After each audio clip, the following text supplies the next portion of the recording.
Well, also with us here on set is Andrew Hilliar from our International Affairs Desk. Andrew, you're recently yourself back from Ukraine. You've also been to the Middle East. And a lot of what we've been talking about today is about remembering those veterans, yes, but also bringing it into that context of that situation which the world finds itself in nowadays. Absolutely, Stuart. I mean, the importance of D-Day and these commemorative events, the ceremonies, they're often placed in the context of present-day geopolitics.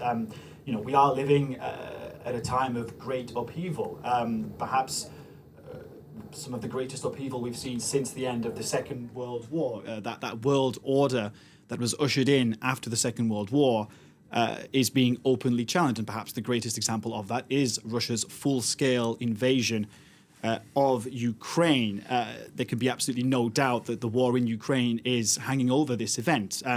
Of course, that's the reason why Vladimir Putin is absent. The last time he attended a big ceremony for D-Day was in 2014. So D-Day now taking on a new significance in light of what's happening in Ukraine. Of course, on the other hand, Ukraine's President Volodymyr Zelensky has been invited, and he's, I think, going to use this event, this ceremony, to tie in past memories, to evoke the collective memory of shared purpose that D-Day represents, to link that to his present-day fight with Russia. And I think the Ukrainian president really wants to remind people how the landings, the D-Day landings, resonate with Ukraine's modern-day struggle. So you're going to see, I think, on the sidelines of these commemorations, you will see diplomatic talks about increasing Western military support to Ukraine. Of course, as you mentioned, there's also the war in Gaza,